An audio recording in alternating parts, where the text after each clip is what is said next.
you call a lot of the immigrants that are in the country, ones that cross over the border, illegal immigrants. They're all criminals, yes. When most of them, especially, and I want to ask you what you think about the ones who were arrested or were detained while trying to go through the legal processes. The ones who came in, actually, and it is a loophole. I'll admit that Joe Biden allowed for a loophole to get into the system, right, through... Open borders? No, through asylum.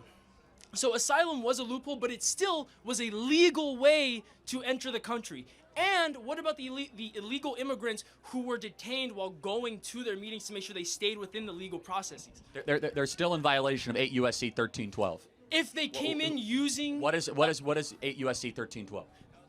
You don't know. That's fine. It's fraudulently filling out an asylum claim, of which these people are. But that's what the courts are Again, for. there's 8 U.S.C. 1305, which is illegally crossing the southern border, which can be enforced also upon the second entrance going on. And then there's 8 U.S.C. 13. Into the border. Again, man, I know. I don't mean to make you look bad. Okay. You just don't know enough about this stuff. I encourage you to look at 8 U.S.C. 1305, 8 U.S.C. 1312, how the criminal code actually comes in particular here. The Supreme Court has given President Trump full authority to deport these illegals without same due process as people here in America. But what about the Supreme Court decisions, which one is it? Yes, so I know what you're talking about.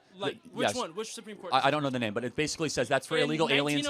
Yes, those are for illegal aliens that commit crimes while they are here. So that's if it an illegal.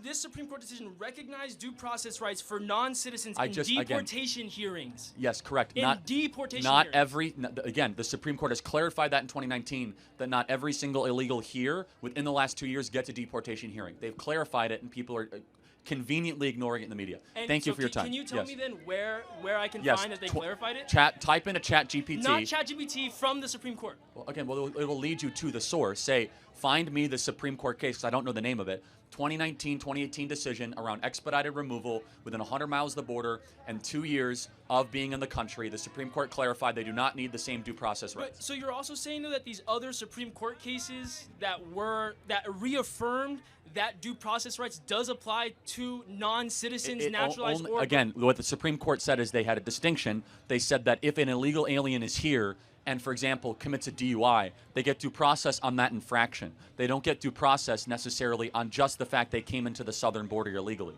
So there's about crimes you commit on the interior of the country different than ones that you commit while you come into the country. But what about the people who have not committed crimes? It doesn't matter. Coming into the country is a crime. It doesn't matter. For longer than 2 years.